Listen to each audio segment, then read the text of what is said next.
আমি নয়নাদিত্য আপনাদের আমন্ত্রণ জানাচ্ছি আমাদের নিয়মিত আয়োজন নিউজ শো নির্বাচিত খবরে। আজ দিনভর যে প্রধান খবর আলোচনার খোরাক জুগিয়েছে, যে খবরগুলো ভীষণ রকম জনগুরুত্বপূর্ণ, তেমনি কিছু নির্বাচিত খবর ও খবরের নির্মোহ বিশ্লেষণ নিয়ে আমাদের এই আয়োজন। আর আজ আলোচনার জন্য পুরো সময় জুড়ে আমাদের সাথে স্টুডিওতে আছেন দৈনিক দেশ রূপান্তরের সম্পাদক মুস্তাফিজ শফি। স্বাগত আপনাকে। আছেন ঢাকা বিশ্ববিদ্যালয়ের শিক্ষক অধ্যাপক ডক্টর কাজী মারুফুল ইসলাম। স্যার, আপনাকেও স্বাগত। এছাড়াও আলোচনার নানা সময়ে একাধিক অতিথি যোগ দেবেন, জানাবেন মতামত আর বিশ্লেষণ। আজ নির্বাচিত খবরে যে খবরটিকে নির্বাচন করেছি সেখানে বলা হচ্ছে, সরকারের কারো বিরুদ্ধে দুর্নীতি অনিয়মের সত্যতা থাকলে জনপ্রত্যাশা অনুযায়ী ব্যবস্থা নেওয়া হবে বলে জানিয়েছেন প্রধানমন্ত্রীর কার্যালয়ের মুখপাত্র মাহাদি আমিন। তিনি বলেন, আইনের শাসন ও জবাবদিহিতা নিশ্চিতে সরকার বদ্ধপরিকর। বিএনপি সরকার গঠনের 5 মাস পূর্তি উপলক্ষে প্রধানমন্ত্রীর প্রেস উইংয়ের এই সংবাদ সম্মেলনে দাবি করা হয়, সরকার গণমাধ্যমের স্বাধীনতা নিশ্চিত করেছে। এ নিয়ে একটি প্রতিবেদন আছে, চলুন আগে প্রতিবেদনটি দেখে আসি। 5 মাস পূর্ণ করল বিএনপি সরকার।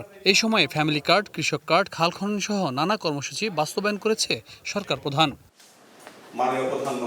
সরকারের 5 মাস পূর্তি উপলক্ষে শনিবার বিকেলে প্রধানমন্ত্রীর কার্যালয়ে সংবাদ সম্মেলনের আয়োজন করে প্রধানমন্ত্রীর প্রেস উইং। শুরুতে সমসাময়িক প্রসঙ্গ টেনে গণমাধ্যমের ভূমিকা তুলে ধরেন প্রধানমন্ত্রীর প্রেস সচিব ও অতিরিক্ত প্রেস সচিব।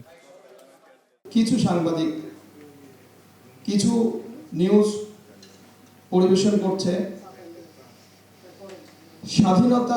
স্বাধীন সংবাদ পরিবেশনের অন্তরালে ওনারা যেভাবে এই নিউজগুলো পরিবেশন করছে, এটাকে আমি বলবো এটা একটা অপসাংবাদিকতা।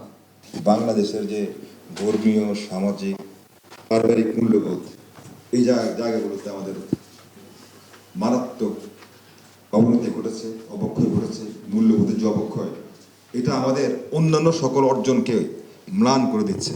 সরকারের 5 মাসের বিভিন্ন অর্জন তুলে ধরেন প্রধানমন্ত্রীর কার্যালয়ের মুখপাত্র মাহাদি আমিন। জবাবদিহিতা নিশ্চিতে সরকার বদ্ধপরিকর বলে জানান তিনি। বলেন, আইন মেনে পতিত স্বৈরাচারের বিচার হবে। রাষ্ট্রীয় জবাবদিহিতা, প্রশাসনিক স্বচ্ছতা, বাক স্বাধীনতা, মানবাধিকার রক্ষা এবং আইনের অনুশাসন প্রতিষ্ঠার প্রতিটি প্রতিশ্রুতি অত্যন্ত দৃঢ়তার সাথে মাননীয় প্রধানমন্ত্রীর নেতৃত্বে রক্ষা করা হয়েছে। প্রধানমন্ত্রী মালয়েশিয়া ও চায়না সফরের প্রসঙ্গ টেনে বিনিয়োগ ও কর্মসংস্থানের একটা পরিসংখ্যান তুলে ধরেন মাহাদি আমিন। চীন সফরে 17টি সমঝোতা স্মারক, যৌথ ইশতেহার ঘোষণা, বাংলাদেশে পর্যায়ক্রমে $9.21 বিলিয়ন বিনিয়োগ প্রস্তাব, বাণিজ্য ঘাটতি দূরীকরণ, চীন মিয়ানমার বাংলাদেশের অর্থনৈতিক করিডোর, আনোয়ারা শিল্পাঞ্চল প্রতিষ্ঠা, মোংলা বন্দরের অর্থনৈতিক অঞ্চল নিয়ে যৌথ প্রকল্প, তিস্তা মহাপরিকল্পনা বাস্তবায়ন সহ বহুবিধ বিষয়ে বাংলাদেশ এবং চীন যৌথভাবে কাজ করার বিষয়ে ঐক্যমত্য পোষণ করেছে। এ সময় সাংবাদিকদের প্রশ্নের জবাবে মাহাদি আমিন বলেন, মন্ত্রী, প্রতিমন্ত্রী বা সরকারের কেউ দুর্নীতি কিংবা বিতর্কিত কাজে জড়ালে জনপ্রত্যাশা অনুযায়ী ব্যবস্থা নেবে সরকার।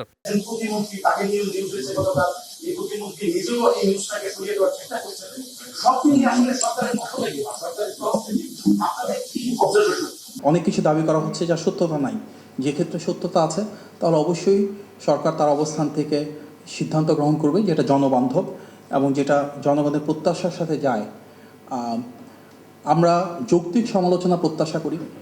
অবশ্যই ভুলভ্রান্তি হবে, ভুলভ্রান্তি হলে সেটা আপনারা গঠনমূলকভাবে যার যার অবস্থান থেকে তুলে ধরবেন পেশাদারিত্বের সাথে, সেটা আমাদের প্রত্যাশা।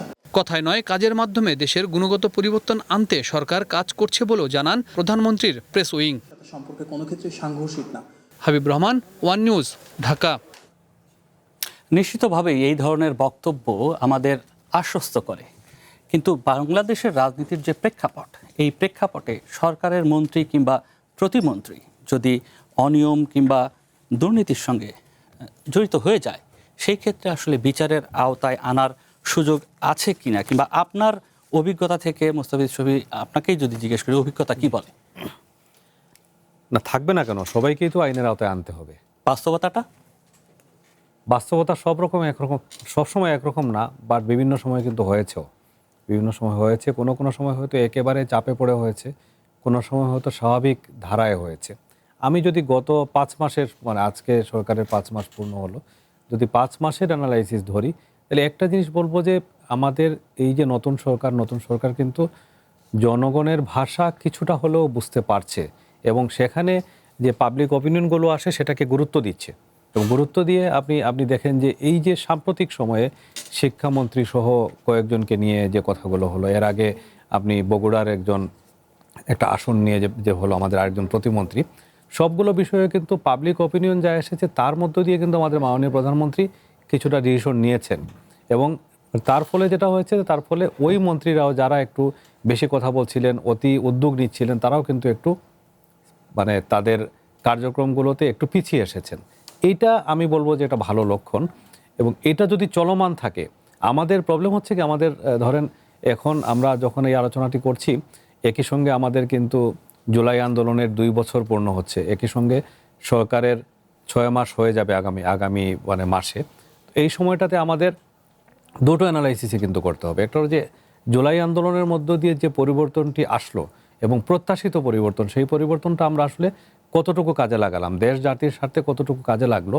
সেই জুলাই আন্দোলনের ফসল কিন্তু নতুন সরকার তাদের 180 দিনের একটি কর্মপরিকল্পনা তারা ঘোষণা করেছিলেন। নর্মালি কিন্তু আপনি দেখবেন যে আগে আমরা হিসাব করতাম 100 দিন, 3 মাস 10 দিন এরকম একটা হিসাব হতো, এবং 3 মাসের পরেই বলা হতো যে হানিমুন পিরিয়ড। তারপরে কিন্তু সরকারের বিভিন্ন কার্যক্রমকে মানে গণমাধ্যমের পয়েন্ট অফ ভিউ থেকে যদি বলেন, ইতিবাচকভাবে যদি বলেন, তখন এগুলোকে একটু শক্তভাবে ধরার একটা বিষয় থাকতো। এবং আমি মনে করি যে গণমাধ্যমের দায়িত্বও তাই। যদি আপনি 4th স্টেট বলেন গণতান্ত্রিক ব্যবস্থায়, তাহলে দায়িত্ব হলো যে সরকারের ভুলগুলোকে ধরিয়ে দেওয়া। যে এই প্রসঙ্গেই আমি যাব, তার আগে আমি কাজী মারুফুল ইসলাম তার বক্তব্যটিও একটু জেনে নিতে চাই যে বাংলাদেশের রাজনৈতিক প্রেক্ষাপটে যখন কোনো সরকারের মন্ত্রী প্রতিমন্ত্রী কোনো ধরনের অনিয়মের অভিযোগ যদি আসে, সেটিকে আইনগত ব্যবস্থা নেওয়ার অতীত ইতিহাসটা কেমন? জি, ধন্যবাদ। এটা দুঃখজনক হলেও যে বাংলাদেশের যে রাজনৈতিক সংস্কৃতি বা যে শাসন ব্যবস্থার মধ্যে দিয়ে আমরা আছি, সেখানে এই দুর্নীতি একটা প্রচণ্ড বড় একটা বিষয় হিসেবে আছে, বারবার করে আসে। এবং বিশেষ করে যারা ক্ষমতার শীর্ষের জায়গায় থাকে, তাদের যে যদি দুর্নীতিগুলো থাকে, সেই দুর্নীতির ব্যাপারে আমরা কিন্তু নিয়ন্ত্রণের ব্যাপারে যথেষ্ট পদক্ষেপ দেখিনি। সরকার বলছেন, আমরা এই সংবাদ সম্মেলনে দেখলাম যে সরকার তার আন্তরিকতার কথা বললেন, কিন্তু দুঃখজনক হচ্ছে যে সরকার যা বলেন এবং শেষ পর্যন্ত যে ঘটে বা যে বাস্তবে যেটা ঘটে, তার মধ্যে সবসময় একটা বড় পার্থক্য থাকে। আমি একটা উদাহরণ দিতে পারি, যেমন ধরেন, আপনি কিছুদিন আগে আমরা দেখলাম যে নারায়ণগঞ্জের একজন এমপির পুত্রের বিরুদ্ধে চাঁদাবাজির অভিযোগটা আসলো।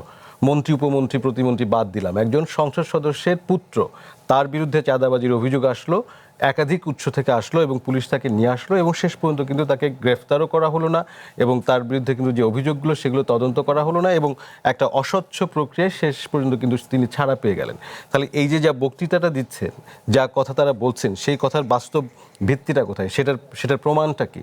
সো আমরা আসলে যথেষ্ট রকমের বক্তৃতা শুনেছি, সেই বক্তৃতা শেষ পর্যন্ত কতটুকু কাজে দেয় সেই জায়গাতে আমাদের সন্দেহ থাকে। আর একটা জায়গা আমি আশাবাদী হচ্ছি যে তারা সরকার আন্তরিক হবেন এরকম একটা ব্যাপারে, কিন্তু একই সাথে এই বক্তব্যের মধ্যে একটা স্ববিরোধিতা আছে। আপনি দেখবেন যে তারা বলছেন যে দুর্নীতি দমন তারা করবেন, আইনের শাসন নিশ্চিত করবেন, কিন্তু একই সঙ্গে বলছেন যে জনপ্রত্যাশা অনুযায়ী। এখন জনপ্রত্যাশা অনুযায়ী যখন সরকার কোনো ব্যবস্থা গ্রহণ করেন, সেটা তো আইনের শাসনের সাথে সবসময় এটা বেশিরভাগ ক্ষেত্রে এটা সংঘাতপূর্ণ হয়। অর্থাৎ আপনাকে ব্যবস্থাটা নিতে হবে আইন অনুযায়ী, জনপ্রত্যাশা অনুযায়ী না। তো যদি সরকার জনপ্রত্যাশা অনুযায়ী চলে, তাহলে তো আমরা অনেক মানুষ মিলে একটা মব সৃষ্টি করলাম, আমরা অনেকে মিলে লিখলাম, সোশ্যাল মিডিয়াতে আমরা সক্রিয় হলাম, এবং সরকার সেখানে একটা ব্যবস্থা নিল। তো এইটা তো কোনো সভ্য সমাজের বন্দোবস্ত হতে পারে না। অর্থাৎ যে সমাজে আইনের শাসন আছে, সেই সমাজে জনপ্রত্যাশা থাকুক অথবা না থাকুক, আমি আইনের লঙ্ঘন করছি, আমার বিরুদ্ধে ব্যবস্থাটা নেওয়া হবে। এবং আমি মন্ত্রী হই, আমি এমপি হই, এমপি পুত্র হই, এমপি কন্যা হই, বা প্রধানমন্ত্রীর কন্যা পুত্র হই, যে কোনো পরিচয় আমার থাকুক না কেন, সেক্ষেত্রে আইন সবার জন্য সমানভাবে প্রয়োগ করা হবে। এটাই হচ্ছে গণতন্ত্রের রীতি, এটাই হচ্ছে সুশাসনের প্রথম এবং প্রধানতম একটা শর্তের মধ্যে পড়ে। তো সেই শর্তের জায়গায় আমি জানি না ওনারা কি মিন করেছেন যে জনপ্রত্যাশা অনুযায়ী ব্যবস্থা নেওয়া হবে, আবার আইনের শাসনের নিশ্চিত করা হবে। এর মধ্যে তো আমি আপাততভাবে পরিষ্কারভাবে একটা স্ববিরোধিতা দেখছি। তো এই জায়গাগুলো স্বচ্ছভাবে যদি তারা মোকাবেলা করেন তাহলে আমার মনে হয় যে আশাবাদী হওয়া যায়। তবে তাদেরকে উদাহরণ তৈরি করতে হবে। এই বক্তব্য যথেষ্ট হয়েছে, আমরা আর শুনতে চাই না। আপনি জুলাইয়ের প্রসঙ্গটা আমরা তো আজকে এড়াতে পারি না যে আজকে জুলাইয়ের 18 তারিখ শেষ হচ্ছে। এই সময় যদি আপনি আগস্টের যে গণ অভ্যুত্থানের পরবর্তী যদি আপনি দেয়াল লিখনগুলো যদি ফলো করেন, সেখানে পরিষ্কারভাবে দেখবেন যে দুর্নীতি দমন, দুর্নীতি নিয়ন্ত্রণ এটা প্রবলভাবে মানুষ চেয়েছে। তাহলে সেই বন্দোবস্তটা কি? আমরা কি দেখলাম যে দুর্নীতি দমন কমিশনটার যে গঠন করার যে একটা স্বচ্ছ প্রক্রিয়া, একটা অবজেক্টিভ একটা প্রক্রিয়া আমরা আলোচনার মধ্যে দেখলাম, যেটা সংস্কার প্রস্তাবের মধ্যে ছিল, তো সরকার তো সেখান থেকে পিছিয়ে গেল। ফলে দুর্নীতি দমনটা হবে কিভাবে? তার জন্য যে প্রাতিষ্ঠানিক উদ্যোগগুলো, সেই উদ্যোগগুলো তো আমরা দেখছি না। একজন মন্ত্রী বা একজন প্রধানমন্ত্রী তার ব্যক্তিগত ইচ্ছা বা সদিচ্ছার উপরে যদি দুর্নীতি দমনটা নির্ভর করে, তাহলে সে দেশে দুর্নীতি দমনের ভবিষ্যৎ নিয়ে খুব বেশি আশাবাদী হওয়ার সুযোগ নেই। শফি ভাই, আমি আপনাকে কথার মধ্যে আমি আটকে ফেলেছিলাম যে আপনি ফোর্থ স্টেটের কথা বলছিলেন, যে এর আগের সরকার 100 দিনের একটা হানিমুন পিরিয়ড কিংবা 100 দিনের একটি কর্মসূচি দিত। এবার সেটি 180 দিন। 5 মাস হয়েছে সরকারের নানা উদ্যোগ, যেটি একেবারেই দৃশ্যমান। তাদের যদি ইশতেহারের কথা বলেন, 31 দফা দাবির কথা, যে তারা যে 31 দফা ঘোষণা করেছিল, সেখানকেও তাদের যে কার্যক্রম সেটি সফল করার জন্য যে উদ্যোগগুলো আছে সেগুলো আমরা দৃশ্যমান দেখছি। প্রধানমন্ত্রী নিজে বিভিন্ন এলাকায় যাচ্ছেন, সাধারণ মানুষের সঙ্গে কথা বলছেন। আপনি যেটি বলছিলেন যে হয়তো এই সরকারটা সাধারণ মানুষের ভাইবটা নিতে পারছে, এটিও হয়তো একটি কারণ হতে পারে। কিন্তু ফোর্থ স্টেটের কথা যখন আমরা বলি, আমাদের একটি প্রতিবেদন একজন প্রতিমন্ত্রী, তিনি তার পদে থেকে কিভাবে তার যে পদে থেকে সরকারের সাথে ব্যবসা করা কিংবা তার পরিবারের সদস্যদের দ্বারা প্রতিষ্ঠান যেগুলো, সেগুলো আসলে সরকার ওই মন্ত্রণালয়েরই কাজ করছে, এ নিয়ে স্বার্থের সংঘাত বিষয়টিকে আমরা বোঝানোর চেষ্টা করেছি। সেই প্রতিবেদনটি প্রকাশ করবার পর আমরা দেখলাম যে সাইবার অ্যাটাক হওয়া শুরু করলো আমাদের সোশ্যাল মিডিয়াতে। তো নতুন করে যখন এই যে এই আলোচনাটি আসছে যে কারো বিরুদ্ধে যদি ব্যবস্থা অভিযোগ আসে, সেই ক্ষেত্রে জনপ্রত্যাশা অনুযায়ী ব্যবস্থা নেওয়া হবে, এগুলোর সাথে কি সামঞ্জস্য মনে হয় এই বাস্তবতার সঙ্গে এই বক্তব্যে? না, সবটা তো সামঞ্জস্যপূর্ণ অবশ্যই না। এবং এই যে উনি যেটা বললেন, আমার সহ আলোচক, যেটা যে এমপি পুত্রের যে প্রসঙ্গটি আনেন, অবশ্যই তো এটা অবশ্যই নিন্দনীয় কাজ। এবং আপনি যে প্রতিমন্ত্রীর কথা যেটা বলছেন, এটা অবশ্যই নিন্দনীয় কাজ। এবং আসল বিষয়টা কি, আপনি ধরেন উদাহরণ খুঁজতে যাওয়ার এখন দরকার নাই, কিন্তু 24-এর পরে উদাহরণ খুঁজতে যাওয়ার কোনো কোনো সুযোগই নাই। আমি বলবো 24-এর আন্দোলনটা কেন হয়েছিল, এই উদাহরণগুলো ছিল না বলেই তো হয়েছে। এবং নানা রকম যে এই যে নিজেরা পাবলিক অপিনিয়ন বলে কিন্তু নিজেদের অপিনিয়নটাকে আমরা সামনে দিয়ে দিচ্ছি, পাবলিক অপিনিয়ন বলে কিন্তু মবকে এখন সামনে দিয়ে দেওয়া হচ্ছে। এটা কিন্তু আসলে পাবলিক অপিনিয়ন না। মব কয়জন মানুষ করে? মব মানুষ কিন্তু বেশি মানুষ করে না, কিন্তু সমাজটাকে এমনভাবে তারা প্রভাবিত করে যেতে মনে হয় যে পুরো সমাজে বোধ হয় এটার পক্ষে আছে। আমি বলবো, আমি শুধু আমার সহ আলোচকের এই জায়গাটায় একটু দ্বিমত পোষণ করবো যে অবশ্যই জনপ্রত্যাশাটাকে সরকার মাথায় নিতেই হবে। জনপ্রত্যাশা কি?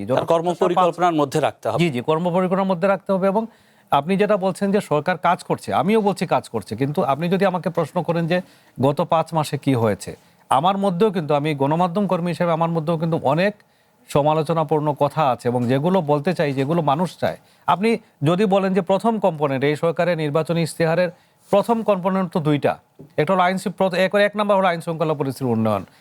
আইন শৃঙ্খলা পরিস্থিতির উন্নয়ন কি আজকে আমরা এখানে বসে বলতে পারবো যে হয়েছে আজকে পর্যন্ত? হয় নাই তো। কিন্তু কিছু কিছু ক্ষেত্রে আমি বলেছি যে সরকারের চেষ্টা আছে। কিছু কিছু ক্ষেত্রে ধরেন আপনি আইন শুধু দিয়ে হবে না। আইন দিয়ে কি আপনি বগুড়ায় যে ইউনিয়ন পরিষদের নাম যেটা মন্ত্রীর ছেলের নামে, 2 ছেলের নামে হলো, আইন দিয়ে কি আপনি আটকাতে পারবেন? আইন দিয়ে কিন্তু আটকাতে পারবেন না। আইনগতভাবে যা হওয়ার, আমরা মুখে বলে দিয়েছি যে এটা DO letter then, DO letter হয়েছে, ডিও লেটার হয়ে ডিসি অফিস থেকে এটা নাম হয়ে গেছে। আইনগতভাবে কিন্তু কোনো দোষের কিছু নাই। কিন্তু আপনি দেখেন যে এখানকার উদ্দেশ্যটা কি ছিল? অসৎ উদ্দেশ্য ছিল, কিন্তু যে নিজের পরিবারের প্রতি সবকিছুকে কুক্ষিগত করা, এটা ছিল। এবং এটা যখন নোটিশে আসছে, পত্রপত্রিকায় আসছে, সোশ্যাল মিডিয়ায় আসছে, তখন মাননীয় প্রধানমন্ত্রী কিন্তু এটাকে নিজের বিবেচনার মধ্যে নিয়েছেন, নিয়ে কিন্তু এটাকে বন্ধ করে 2টো বাতিল করা হয়েছে। একটা কিন্তু বাতিল হয় নাই, একটা বাতিল হয় নাই, 2টো বাতিল। সবচেয়ে ভালো হতো যদি 3টাই বাতিল করা হতো এবং এটা একটা স্ট্রং মেসেজ যেতে পারতো। আজকে আমরা যখন এখানে বসে আলোচনা করছি, আমাদের ময়মনসিংহের একজন এমপিকে কিন্তু শোকজ করা হয়েছে, সেটাও আছে। আবার ওই ঘটনাগুলো তো ঘটছে যে এমপি পুত্রকে কোনো ধরনের একেবারে সঠিক মানে কার্যকারণ ছাড়া তাকে থানা থেকে ছেড়ে দেওয়া হলো, সেটাও তো হচ্ছে। এই দুটোর মধ্যে আমি বলছি যে ফারাকটা কমিয়ে আনতে হবে। যত আমরা দেখবো যে বেশি ভালো কাজ হচ্ছে, খারাপ কাজ আস্তে আস্তে কমে আসছে। এক সময় ছিল কি, এক সময় খারাপ কাজের হার ছিল অনেক বেশি, ভালো কাজের হার কম। কিছু কিছু ক্ষেত্রে এখন ভালো কাজ হচ্ছে, কিন্তু খারাপ কাজ শেষ হয়ে যায় নাই। খারাপ কাজ এখনও কিন্তু আপনি 50-50 বা কোনো কোনো ক্ষেত্রে বেশি কম, আমি ওই পরিসংখ্যানগত আলোচনায় যাব না, কিন্তু আছে, অস্বীকার করার কোনো উপায় নাই। এই সরকারও নিশ্চয়ই অস্বীকার করে নাই। আমরা জনগণ হিসাবে বা আমরা জনগণের গণমাধ্যমও তো জনগণের পক্ষে কথা বলে, ফোর্থ স্টেট যদি বলেন আপনি রাষ্ট্রের গণতান্ত্রিক ব্যবস্থা, তাহলে তো গণমাধ্যম জনগণের পক্ষে কথা বলবে। জনগণের মধ্যে কিন্তু এটা আছে, জনগণের প্রত্যাশার মধ্যে এটা আছে যে তারা দেখতে চায় এই 24 আন্দোলন পরবর্তী একটি গণতান্ত্রিক সরকার এসেছে, তাদের 6 মাস আর বেশি দূরে নাই। তারা সত্যিকার অর্থে মানুষের জন্য জন আকাঙ্ক্ষা পূরণ করে কাজ করছে। তারা এদেশের আইন শৃঙ্খলা পরিস্থিতির উন্নয়ন করছে, তারা এদেশের অর্থনীতির উন্নয়ন করছে। তারা এই যে দলীয় বিবেচনায় কাউকে বিশাল সুযোগ দিয়ে দেওয়া, দুর্নীতির সুযোগ করে দেওয়া, সব কিছু পরিবারের মধ্যে কুক্ষিগত করা, এগুলো থেকে বেরিয়ে আসার চেষ্টা করছে। চেষ্টাটা জরুরি, কিন্তু সবচেয়ে বেশি চেষ্টা যদি আপনি শুরু করেন, এবং আমি বলবো যে এটা একবার উপর থেকে শুরু হতে হয়। দিক নির্দেশনা কিন্তু প্রধানমন্ত্রী থেকে হতে হয়, রাষ্ট্রপতি থেকে হতে হয়। রাষ্ট্রের যেহেতু মানে এই নির্বাহী প্রধান হলেন প্রধানমন্ত্রী থেকেই শুরু হতে হবে। তার নির্দেশনা যদি সত্যিকার অর্থে থাকে, তিনি যদি সত্যিকার অর্থে মিন করেন, বাকি অনেক কিছু কিন্তু মানে অটোমেটিক্যালি ঠিক হয়ে যায়। এটাই বাস্তবতা। কিন্তু আপনার কি কখনো মনে হয় স্যার যে প্রধানমন্ত্রী সরকার প্রধান হিসেবে যে স্পিরিটটা দেখাচ্ছেন, তিনি যেভাবে কাজের উদ্যোগ নিচ্ছেন কিংবা যেভাবে মানুষের কাছে যাচ্ছেন, তার যে চেষ্টা এবং তার যে মন্ত্রী পরিষদ কিংবা তার আশেপাশে যারা আছেন সেই স্পিরিটটা ধারণ করতে পারছে না, কিংবা সে কারণে অনেক ক্ষেত্রেই বিতর্কের সৃষ্টি হচ্ছে, এটিও কি দেখেন আপনি? আসলে তো ধরেন বিএনপি একটা রাজনৈতিক দল হিসেবে যে অবস্থাতে আজকে ক্ষমতায় এসেছে, সেই দলের মধ্যে যে খুব বড় রকমের পরিবর্তন হয়ে গেছে সেটা ভাবার তো কোনো কারণ নেই। অর্থাৎ যে রাজনৈতিক সংস্কৃতির ভেতরে দলটি ছিল, সেই রাজনৈতিক সংস্কৃতির মধ্যেই আছে। প্রধানমন্ত্রী তার যে অভিজ্ঞতা, তার যে প্রবাস জীবন এবং তার যে এক্সপোজার, সেক্ষেত্রে তার মধ্যে নিশ্চয়ই এমন উপলব্ধি এসেছে যে তিনি হয়তো আরও গণতান্ত্রিক হওয়ার চেষ্টা করছেন, আরও তার আচরণগুলোতে তার সিদ্ধান্ত গ্রহণের স্বচ্ছতা আনার চেষ্টা করছেন।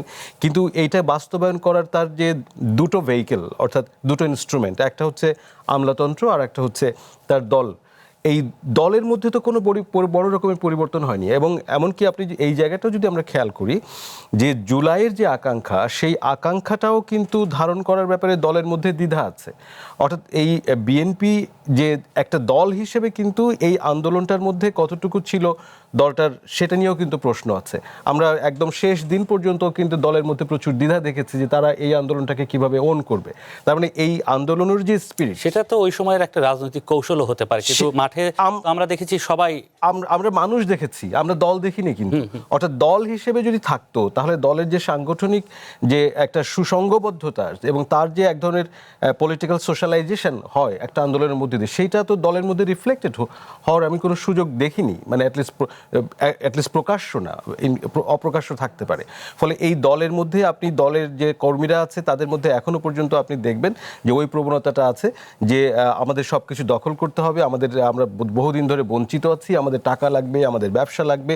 তো এই যে টাকা লাগবে, ব্যবসা লাগবে, এটা তো সরল কোনো প্রক্রিয়াতে আসার কোনো রাস্তা নেই। সেটা করতে গেলে কোথাও ওই কনফ্লিক্ট অফ ইন্টারেস্ট বা স্বার্থের সংঘাত ঘটবে, কোথাও দুর্নীতি ঘটবে, কোথাও চাঁদাবাজি ঘটবে। সেগুলো বিএনপির মধ্যে আপনি দেখছেন। আমরা যত জুলাই অভ্যুত্থানের সাথে যারা একদম সামনের সারি থেকে নেতৃত্ব দিল, তারা যখন বিভিন্ন দপ্তরের উপদেষ্টা হলেন, তখন তো তাদের অনেকের বিরুদ্ধেও এই ধরনের অভিযোগ এসে, যদিও এই অভিযোগগুলো এখনো প্রমাণিত না, তারপর অভিযোগ তো এসেছে, অবশ্যই এসেছে, এবং সেগুলোকেও আমরা গুরুত্ব দিতে চাই। সেগুলো তো আমরা উড়িয়ে দিচ্ছি না, যে তাদেরকে প্রমাণ করতে হবে যে তাদের বিরুদ্ধে, অর্থাৎ এই যে ছাত্র নেতৃত্ব যারা উপদেষ্টা হিসেবে কাজ করেছে, শুধু তারাই না, এই ছাত্র আন্দোলনের সাথে যুক্ত ছিলেন এরকম উপরের দিকের অনেক নেতাকর্মীদের সম্পর্কে এই দালালি করা, চাঁদাবাজি করা, দুর্নীতি করা প্রকাশ্যভাবে, এগুলোর অভিযোগ আছে। সেই অভিযোগগুলো তাদেরকে খণ্ডাতে হবে, এবং সে কারণে তাদের প্রতি মানুষের আস্থা কিন্তু নড়ে গেছে। সেটা কিন্তু আন্দোলনের সময় যে আস্থাটা আমরা দেখেছি, সেই আস্থা কিন্তু পরে আমরা দেখছি না। ফলে তাদেরকে এখানে অবশ্যই প্রমাণ করতে হবে। কিন্তু এক্স দল করছে বলে ওয়াই দলও করবে, এইটা কিন্তু বলার কোনো সুযোগ নেই। এবং আপনি যখন সরকার চালাচ্ছেন, তখন কিন্তু আপনার কাছে অজুহাত দেওয়ার কোনো আসলে উপায় নেই। আপনাকে অবশ্যই আইন অনুযায়ী ব্যবস্থাটা নিতে হবে, আইনটার সুষ্ঠু প্রয়োগটা করতে হবে। মানে আমার পয়েন্ট কিন্তু হচ্ছে জনপ্রত্যাশা হলো যে জনগণের দাবিতে মানুষ রেসপন্স করবে সরকার, কিন্তু জনপ্রত্যাশা অনুযায়ী দুর্নীতির ব্যবস্থা গ্রহণ করতে গেলে কিন্তু জনপ্রত্যাশাটা কার জনপ্রত্যাশাটা আমি কিভাবে আপনি মাপবেন? সরকারের 5 মাস হলো, এখন গণমাধ্যমের জায়গা থেকে যদি আপনাকে আমি প্রশ্ন করি যে গণমাধ্যমের ভূমিকা এবং গণমাধ্যমের ওপরে সরকারের ভূমিকা কিভাবে মূল্যায়ন করবেন, যদি আপনার বিশ্লেষণটা একটু জানতে চাই। দেখেন, এটা আসলে খুব কঠিন প্রশ্ন এবং বিষয়টা আলোচনা একটু সময় সাপেক্ষ। আপনি দেখেন যে বাংলাদেশে যে ওই যে আমার সহ-আলোচক যেটা বলছিলেন যে আসলে জুলাই পরবর্তী সময়ে এসে আমরা যে আলোচনাটা এখন করছি যে জুলাইয়ের আকাঙ্ক্ষা কতটুকু বাস্তবায়ন হয়েছে কতটুকু হয় না, এই আলোচনাটা করতে গেলে কিন্তু আমাকে 2024-এর 8 আগস্টে গঠিত হলো অন্তর্বর্তী সরকার, তখন থেকে কিন্তু আমাকে আলোচনার মধ্যে আসতে হবে। এবং সেখানেও আপনি দেখেন যে আমাদের আকাঙ্ক্ষার জায়গাটাও কিন্তু আপেক্ষিক হয়ে গেছে। আমরা এক একজন এক এক রকম আকাঙ্ক্ষা নিয়ে বসে আছি। এবং জুলাই আন্দোলনটা যেটা হয়েছে, কোটা আন্দোলন থেকে শুরু করে সর্বশেষ এক দফা আন্দোলন পর্যন্ত, আমরা কিন্তু সত্যিকার অর্থে কোনো ডিটেল ঘোষণাপত্র পাই নাই।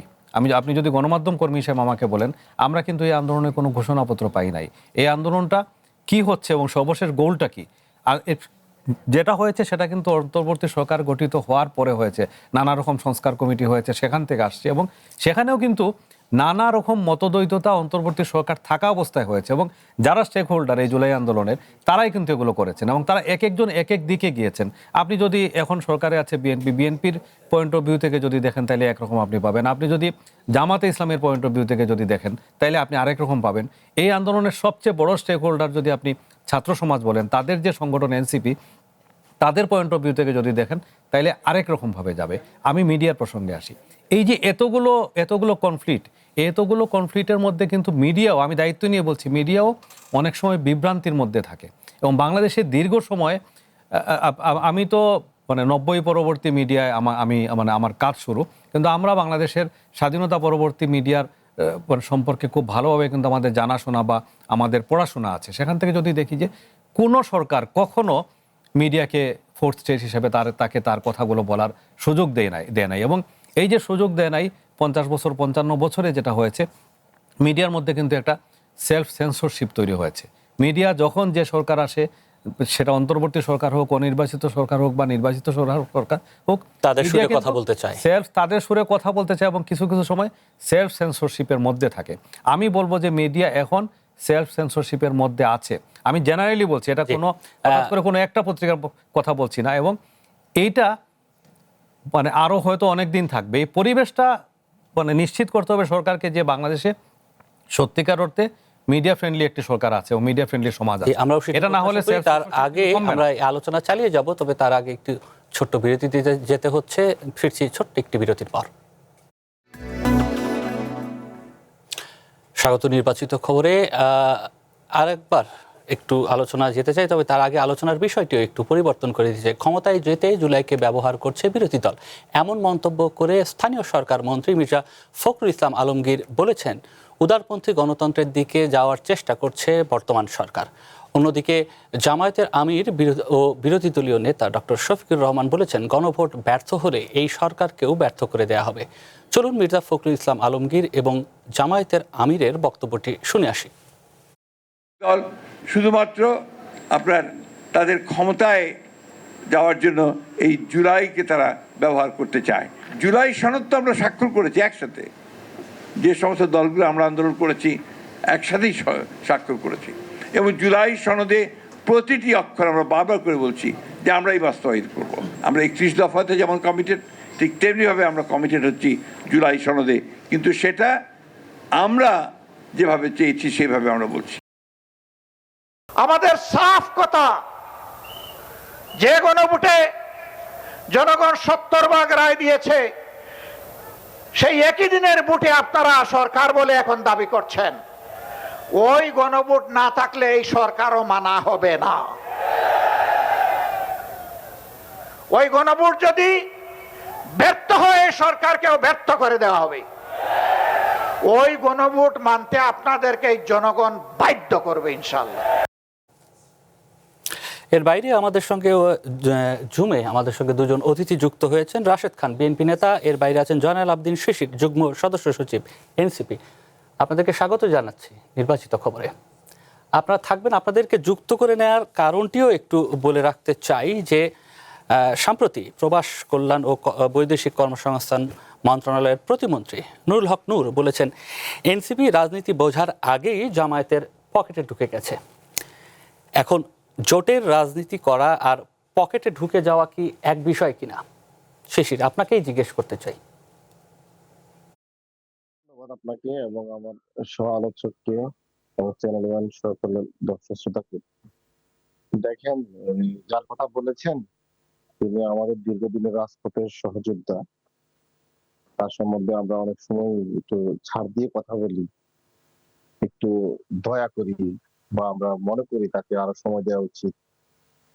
একমাত্র তিনি বাংলাদেশের সবার আগে মানে ক্ষমতার জন্য যদি কারো পকেটে ঢুকতে হয় হয়তো তিনি ঢুকেছেন এবং সেটা প্রমাণিত। আর এনসিপি তার রাজনীতি করে, রাজনৈতিক লক্ষ্য উদ্দেশ্য, তার পরিকল্পনা, কর্মসূচি সবকিছুকে সামনে রেখে আমরা যে 11 দলীয় জোট করেছি, এটা জামাতের জোট না, 11 দলীয় জোট, এটা টোটালি একটা সংস্কারমুখী জোট। আপনি খেয়াল করেছেন জাতীয় ঐক্য কমিশনে আমাদের সংস্কারের সাথে যাদের 90% সংস্কার মিলে যায় ঠিক তাদেরকে নিয়ে কিন্তু জোট হয়েছে। আর যারা সংস্কার বিরোধী, যারা জুলাইয়ের এই সংস্কার বিরোধী এবং তাদের সাথে যাদের সংস্কার এই বিরোধিতা মিলে যায় তাদের সাথে জোট হয়েছে বিএনপির এবং এই সমস্ত কিছু খুচরা দলের। তো কিছু কিছু খুচরা দলও এক সময় নিজেদেরকে খুবই জুলাই প্রেমী, বাংলাদেশ পন্থী এবং আধিপত্যবাদের বিরোধী দাবি করত, কিন্তু ঠিক যখনই বিএনপির মুখ থেকে আজকে সংস্কার বিরোধিতা আসে, বিএনপি যখন আজকে জুলাইয়ের অনেক প্রশ্নে মানে অস্বীকার করে, তখন ওই খুচরা কিছু পার্টির মানে চেহারা বা যদি বলেন যে তাদের বেলুনটা ফুটা হয়ে যায়, তাদের মানে বাজারে তাদের চেহারা একদম উলঙ্গ হয়ে যায়। আমরা তো তাদের সম্বন্ধে আর বেশি কিছু বলতে পারি না, তারা তো একসময় আমাদের রাজপথের সহযোগিতা ছিল। তাদের দলের জোটের রাজনীতির কারণে যদি এনসিপি জামাতের পকেটে ঢুকে যায়, গণ অধিকার পরিষদ কি বিএনপির পকেটে ঢুকেছে?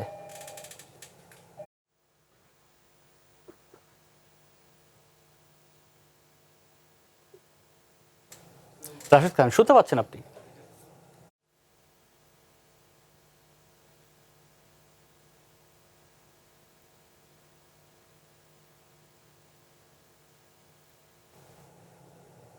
রাশেদ খান, শুনতে পাচ্ছেন আপনি আমাকে?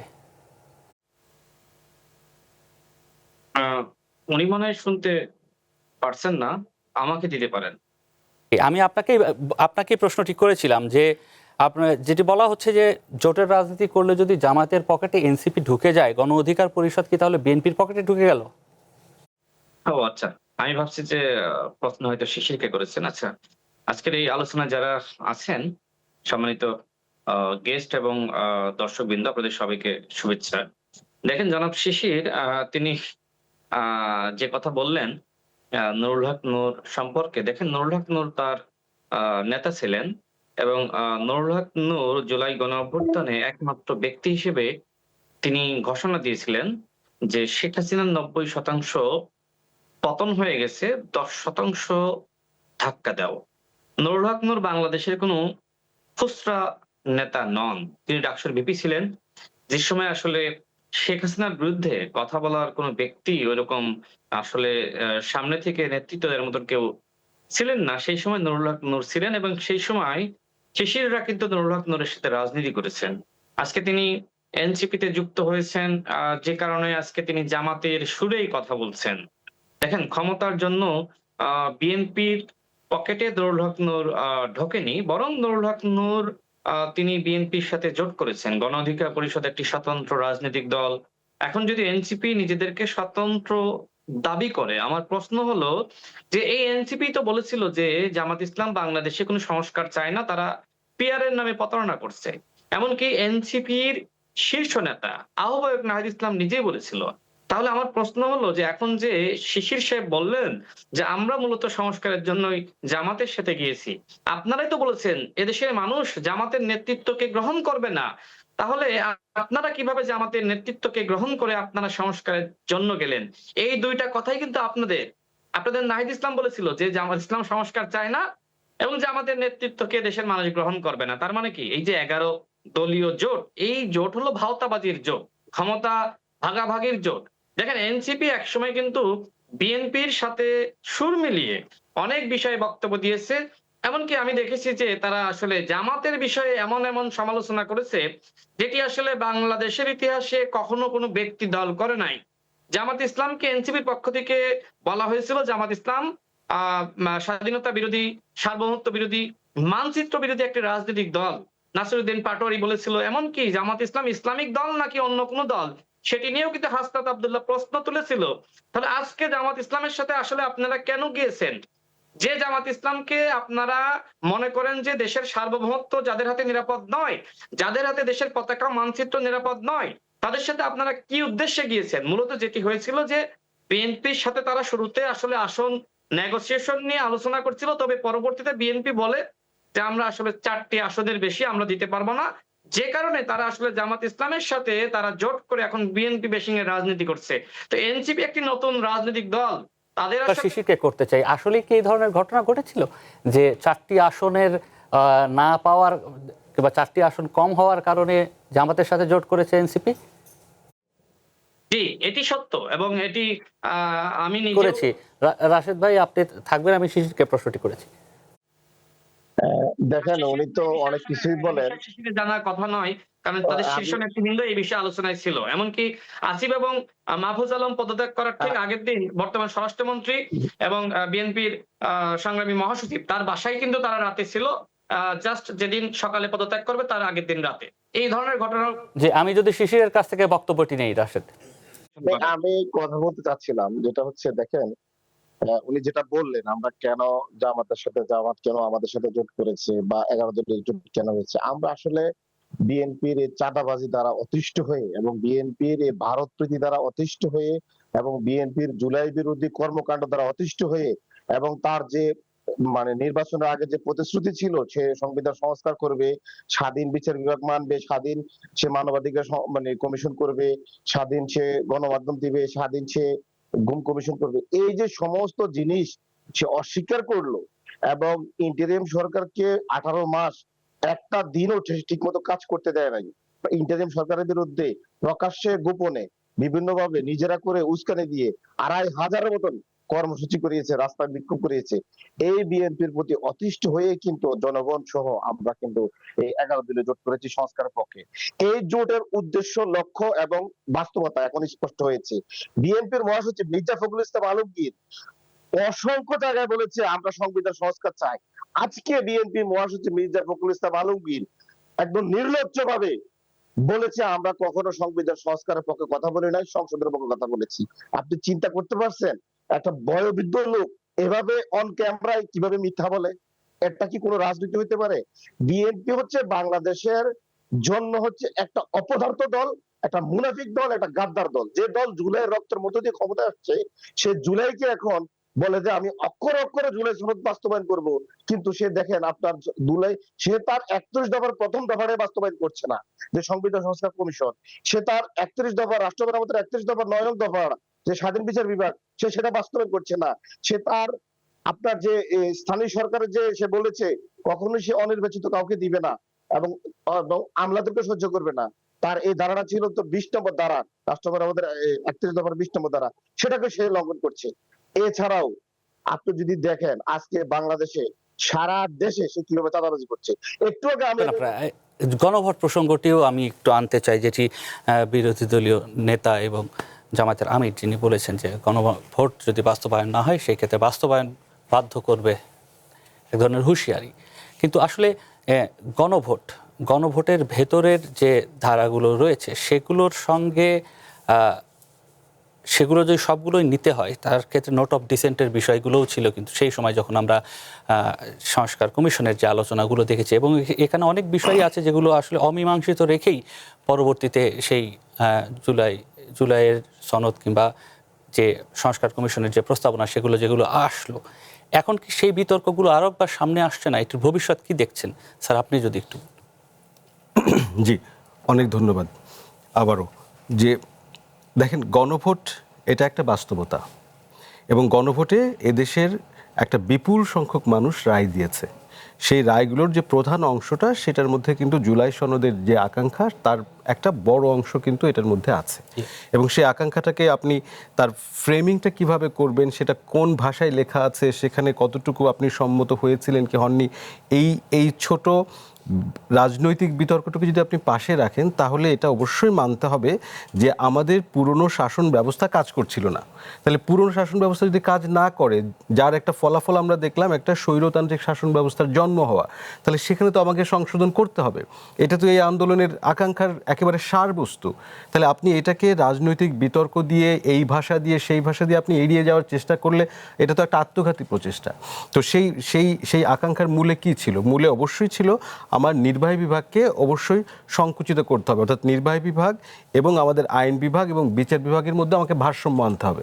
যদি ভারসাম্য আনতে হয়, তাহলে আজকে যে অর্থাৎ নির্বাহী বিভাগের প্রধান হচ্ছে প্রধানমন্ত্রী, তার যে ক্ষমতার জায়গাটা সেখানে আমাদের নিয়ন্ত্রণ আনতে হবে।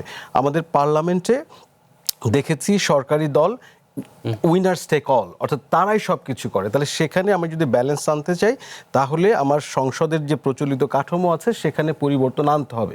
তো সে আনতে গেলে আমরা দ্বিকক্ষের প্রশ্নটি এসেছিল, আমাদের পিআরের প্রশ্নটি এসেছিল। তো সেই জায়গাগুলো তো যদি না আনা সম্ভব হয়, যেটা স্বাধীন বিচার বিভাগের কথা বললেন, এইটা তো আছে, স্বাধীন বিচার বিভাগ তো লাগবে। এটার জন্য তো আমার নতুন করে আন্দোলনের কোনো প্রয়োজন নেই। আপনি পুরনো সংবিধান দেখেন, নতুন সংবিধান দেখেন, আমার একটা স্বাধীন বিচার বিভাগ লাগবে। এখন এই স্বাধীন বিচার বিভাগ আনার জন্য যে প্রস্তাবটা ছিল সেই এবং অন্তর্বর্তী সরকারের করা যে পদক্ষেপ, সেই পদক্ষেপটা তো আপনি পাশ কাটিয়ে গেলেন। এটা তো বাস্তবতা।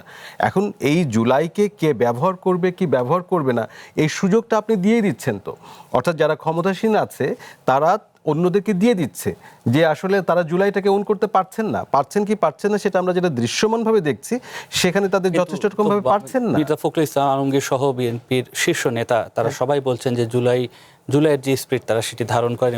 তার প্রমাণটা কোথায় সেটা তো আপনাকে প্রকাশ করতে হবে, সেটা তো আপনাকে প্রমাণ দিতে হবে।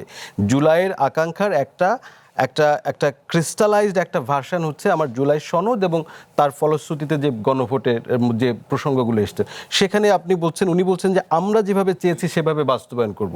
তো আপনি যেভাবে চেয়েছেন তার মানে এখন আপনি ভোটের যে মেজরিটি, নোট অফ ডিসেন্টের প্রসঙ্গটি এখানে আমরা যেভাবে চেয়েছি, মানে নোট অফ ডিসেন্টের প্রসঙ্গটি, নোট অফ ডিসেন্টের সেই আলোচনায় আমরা থাকবো। নোট অফ ডিসেন্টে যাবো আমরা, কিন্তু তার আগে আমাদের বিতর্ক আছে। তো হ্যাঁ, তার আগে একটু আমি আরেকবার ছোট্ট বিরতিতে যেতে চাই। আপনারা সাথে থাকবেন রাশেদ খান, একই সঙ্গে জয়নাল আবদিন শিশির। আমরা একটু ছোট্ট বিরতিতে যেতে চাই, সময় হলো ছোট্ট একটি বিরতির, ফিরছি একটু পর।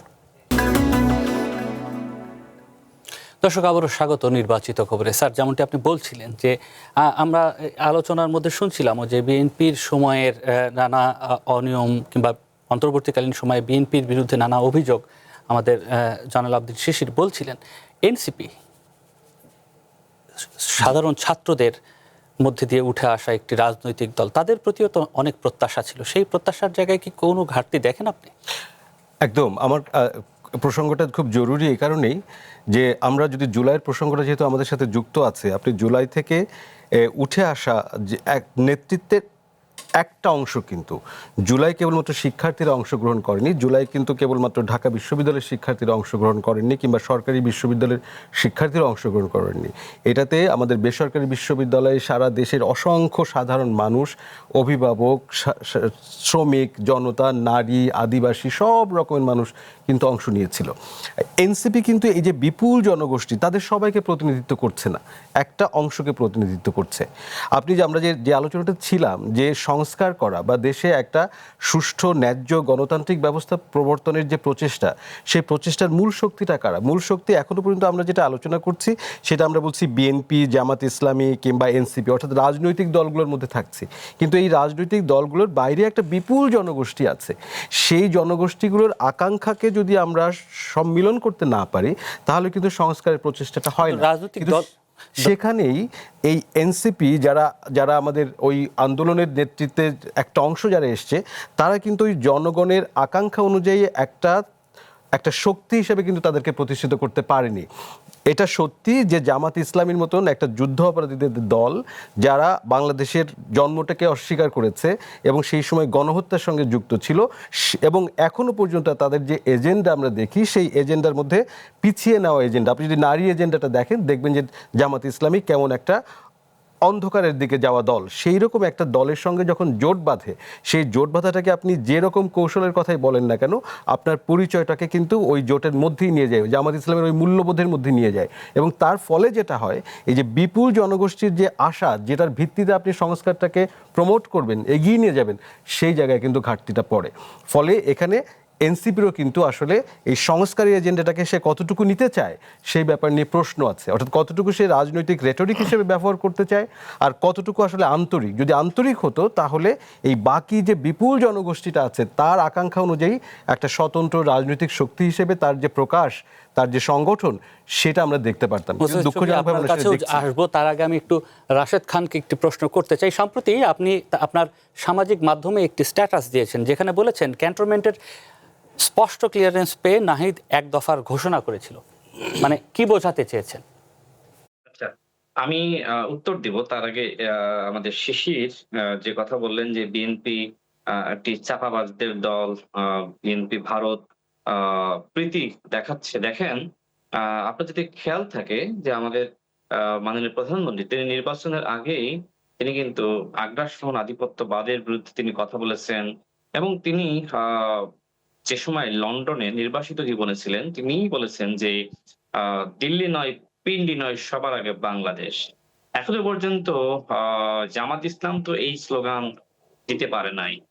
তারা বরং আমরা লক্ষ্য করছি যে জামাতের নেতারা, শিবিরের নেতারা যে সময় পাকিস্তানে যায় তাদেরকে লাল গালিচা সংবর্ধনা দেওয়া হয় এবং পাকিস্তানের যে আসলে জামাত ইসলামের ছাত্র সংগঠন, তারা দেখলাম যে বাংলাদেশের যে শিবির জামাতের শাখা তাদের সাথে যে সাক্ষাৎ হলো এবং এর প্রেক্ষিতে তারা একটি ভিডিও দিয়েছে। সেখানে সেই গানের ভাষা যদি আপনি বাংলায় অনুবাদ করেন সেক্ষেত্রে লক্ষ্য করা যাচ্ছে যে বাংলাদেশের মুক্তিযোদ্ধাদেরকে গাদ্দার বলা হচ্ছে, অপরাধী বলা হচ্ছে, সন্ত্রাসী বলা হচ্ছে, আর শিবিরকে বলা হচ্ছে, জামাত ইসলামকে বলা হচ্ছে তাদের বন্ধু, আলবদর, তোমরা যারা আলবদর তোমরা আমাদের বন্ধু।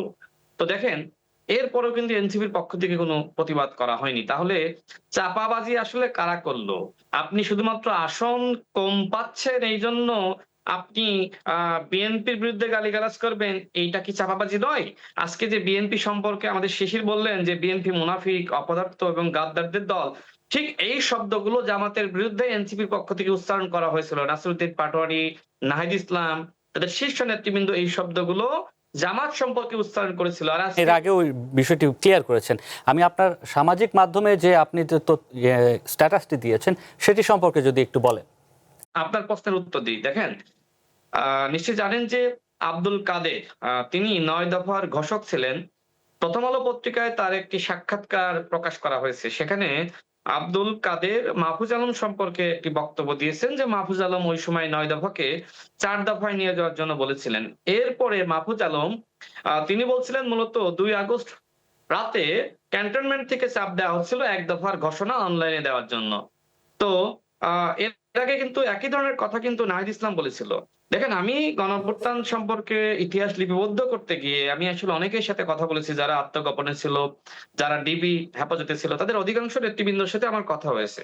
তো সেক্ষেত্রে রিফাত রশিদ এবং আব্দুল কাদের তারা যেহেতু প্রতিনিয়ত কর্মসূচির ঘোষণা দিচ্ছিলেন এবং নাহিদ ইসলামরা তারা ডিবি হেফাজত থেকে বের হয়ে তারা কর্মসূচির ঘোষণা দিবে কি দিবে না এ নিয়ে তাদের মধ্যে এক ধরনের সংশয় কাজ করছিল। একসময় রিফাত রশিদ এবং আব্দুল কাদের নাহিদ ইসলামকে বলে যে আপনি যদি ১ দফার ঘোষণা না দেন আমরা ঘোষণা দিয়ে দিব। দেখেন, সেই রিফাত রশিদ এবং আব্দুল কাদের তাদেরকে যারা আসলে আশ্রয় দেওয়া হয়েছিল তাদেরকে এক ধরনের সেনাবাহিনী বা ডিজিএফআর এজেন্ট হিসেবে তুলে ধরার চেষ্টা করা হচ্ছে। অথচ এই মানুষগুলো তারা কিন্তু সন্তানের মতন এই ছেলেগুলোকে আগলে রেখেছিল। আজকে তাদেরকে ডিজিএফআর এজেন্ট বানানো হচ্ছে। তো এই জন্য আমি বলেছি যে দেখেন, ১ আগস্ট সেনাবাহিনী মোটামুটি সিদ্ধান্ত নেয় যে তারা আসলে ছাত্র জনতার পক্ষে থাকবে। ২ আগস্ট সেনাবাহিনীর পক্ষ থেকে একটি প্রেস রিলিজ পাঠানো হয় যে ৩ আগস্ট সেনাবাহিনীর দরবার রয়েছে, অর্থাৎ বৈঠক রয়েছে। সেই বৈঠকে সেনাপ্রধান বলেছিলেন যে আমরা জনগণের পক্ষে থাকব, আমরা ছাত্র জনতার বুকে আমরা গুলি চালাবো না।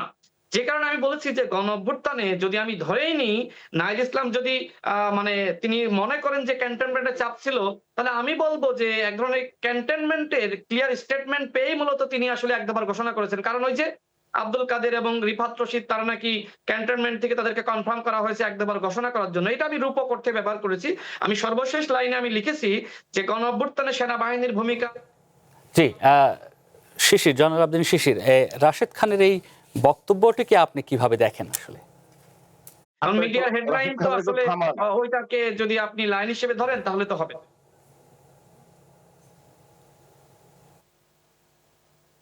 হ্যাঁ, আমাকে বলতে বলছেন? জি জি জি। দেখেন, প্রথমত হচ্ছে রাশেদ খান এবং আমাদের এই জায়গায় একজন সম্মানিত আলোচক বললেন যে জামাত ইসলামের মুক্তিযুদ্ধ ইস্যু নিয়ে। আসলে এগুলো নিয়ে আমরা কথা বলতে চাই না। কথা বললে থুতু উপর দিকে যদি কেউ ছিটায় তাহলে নিজের গায়ে এসে পড়ে। মুক্তিযুদ্ধের সময় মুসলিম লীগ ছিল জামাত থেকে মিনিমাম 10 গুণ বড় সংগঠন। আর এই মুসলিম লীগের আপডেট ভার্সন হচ্ছে বিএনপি, এবং বিএনপির আপনার বেশিরভাগ নেতা দেখবেন সাবেক মুসলিম লীগের বড় বড় নেতা। শাহ আজিজের মতো কুখ্যাত রাজাকার আপনাদের এনসিপি অধিকাংশ নেতাই তো জামাত এবং শিবির থেকে আসে। এনসিপি 80% জামাত শিবিরের নেতা। রাজাকারকে বিএনপি প্রধানমন্ত্রী বানাইছে, এবং আব্দুর রহমান বিশ্বাসের মতন রাজাকারকে বিএনপি রাষ্ট্রপতি বানাইছে।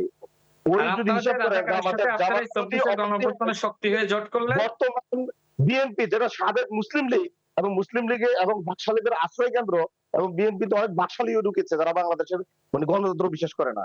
ওই বাকশালী ফজলু বাকশালী, এছাড়াও আরো কিছু আছে আওয়ামী লীগ থেকে আসা বাকশালী এবং পুরাতন মুসলিম লীগ, এই দুটা মিলিয়ে তো বিএনপি। সে বিএনপি তো দুই ভাবে ক্ষমা চাইতে হবে বাংলাদেশে। আমাকে রাজাকার বলেছিল গণঅভ্যুত্থানের সময়।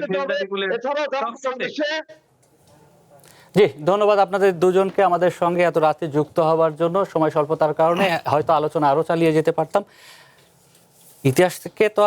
ইতিহাসের সত্যকে তো আপনি অস্বীকার করার সুযোগ নেই, কিন্তু যখন এই ধরনের আলোচনা বিতর্ক তৈরি হয়, কিংবা যখন কোনো রাজনৈতিক দল বলা হয় যে একটি দলের পকেটে ঢুকে গেছে জোটের রাজনীতির ক্ষেত্রে, কতটুকু সত্য কিংবা কতটুকু গ্রহণ করা যায়? শফি ভাই, আপনার অভিজ্ঞতা কি বলে? আপনি কথা বলতে থাকুন, এর ফাঁকে আমরা একটু পত্রিকাও দেখে নিতে চাই। হ্যাঁ, আসলে বিষয়টা যেটা হলো, আমি বিতর্কটা শুনছিলাম, এই বিতর্কটাই কিন্তু আসলে প্রমাণ করে যে আমরা যে রাজনীতিটা এখন চেয়েছি, যে সংস্কারটা আমরা চেয়েছি, যে মানসিকভাবে মানুষ যেটার জন্য প্রস্তুত হচ্ছিল, আমরা সেটাতে আমাদের রাজনৈতিক দলগুলো যেতে পারে নাই। এটা হলো প্রধান বিষয়। আপনি দেখেন, আমি আজকে এখানে বলে গেলাম, এবং এনসিপির যিনি ছিলেন বা এনসিপির অনেকের সঙ্গে আমার পার্সোনাল যোগাযোগ হয়, অনেকে ব্যক্তিগতভাবে বলেন যে তাদেরকে কোনো না কোনো সময়ে কিন্তু স্বীকার করতে হবে যে তারা জামাতের সঙ্গে জোট করে ভুল করেছেন। আমি জামাতের রাজনীতির বিরোধিতা করব না, তাদের মতো করে তারা রাজনীতি করবে। অন্য দলগুলো, বাংলাদেশের কোনো রাজনৈতিক দলকেই নিষিদ্ধ করার পক্ষে আমি না, কিন্তু আমি মনে করি যে জনগণ তার মতো করে বাছাই করবে যে সে জামাতকে ভোট দেবে, এনসিকে দেবে নাকি না বিএনপিকে দেবে, যাকে ইচ্ছা দিক। কিন্তু যখন আমি জোট করব তখন কিন্তু আমার এক ধরনের মানসিক ঐক্যের বিষয় আসে। সেই মানসিক ঐক্যের বিষয়ে কিন্তু আমরা তো মনে করেছিলাম যে এনসিপি বাংলাদেশের নতুন করে এটা চেয়ে বেড়া হচ্ছে, যখন 5ই আগস্টের যে মানে আমরা যে এই অভ্যুত্থান যেদিন সফল হলো, শেখ হাসিনা যেদিন দেশ ছাড়লেন, সেদিন তো মনে করেছিলাম যে এটা বাংলাদেশে এটা নতুন আলো আসছে। সেই নতুন আলো আমরা যখন দেখছি যে তারাও আবার সেই পুরনো রাজনীতির ধারায় ফিরে যাচ্ছে, তারা তখন একটু ক্ষমতায় যাবে বা আমরা একটু আজকের করবে। পত্রিকাগুলো একটু দেখে আসছে। প্রথম আলো বলছে, কুয়েতে মার্কিন সামরিক রাডার ব্যবস্থা ধ্বংসের দাবি ইরানের। এর বাইরে খাওয়ার পর ঘুম, হঠাৎ বমি, 2 ভাইয়ের রহস্যজনক মৃত্যু, দুটি ঘটনা রয়েছে। আগামী মাসেই পরীক্ষামূলক চালু হচ্ছে প্রবাস কার্ড, পাওয়া যাবে যেসব সুবিধা। এখানে নানা ধরনের সুবিধার কথা উল্লেখ করা হয়েছে। প্রধানমন্ত্রীর যে উদ্যোগ, সেই উদ্যোগে প্রাথমিকে বদলি, কমিটিতে গণ্যমান্য ব্যক্তি বাদ, যুক্ত হলো 7 শর্ত। আচ্ছা, এটিও একটি ইতিবাচক ঘটনাই আমাদের বলতে হবে। পরের পত্রিকাতে একটু যেতে চাই। বিবিসি বাংলা বলছে, বৃষ্টি ও বন্যা নিয়ে আবহাওয়া পূর্বাভাসে কি বলা হচ্ছে, এবং এর বাইরে বিদ্যুৎ কেন্দ্র সহ বেসামরিক স্থাপনায় যুক্তরাষ্ট্র হামলা চালাচ্ছে অভিযোগ ইরানের। শেখ হাসিনা দেশে ফেরার ঘোষণা আর কম জলপাই বেশি। আচ্ছা, হয়তো দুটি, আমি ঠিক বুঝলাম না, দুটি শিরোনামের। পরের পত্রিকা সমকাল বলছে উত্তরে নদ নদী পানি বাড়ছে, বন্যার শঙ্কা, যেটি এর আগেই আবহাওয়া অধিদপ্তর থেকে বলা হচ্ছিল যে ওই অঞ্চলে 6টি নদীর পানি বাড়বে। এর বাইরে প্রাথমিক বদলি কমিটি এখানে একই খবর দেওয়া হয়েছে। ত্রিমুখী আঘাতে বিপর্যস্ত যুক্তরাষ্ট্র, ধোঁয়ায় ঠেকেছে পূর্বাঞ্চল। এই ছিল আজকে আমাদের পত্রিকার খবরগুলো অনলাইন মাধ্যমে। একই সঙ্গে ধন্যবাদ জানাতে চাই মোস্তাফিজ শফি আপনাকে, একই সঙ্গে ধন্যবাদ জানাতে চাই কাজী মারুফুল ইসলাম আপনাকেও। ধন্যবাদ দর্শক আপনাদেরকেও দীর্ঘক্ষণ আমাদের সাথে থাকবার জন্য। নিশ্চয়ই আগামীকাল একই সময়ে আবার দেখা হবে, ততক্ষণ আমাদের সাথেই থাকবেন। শুভরাত্রি।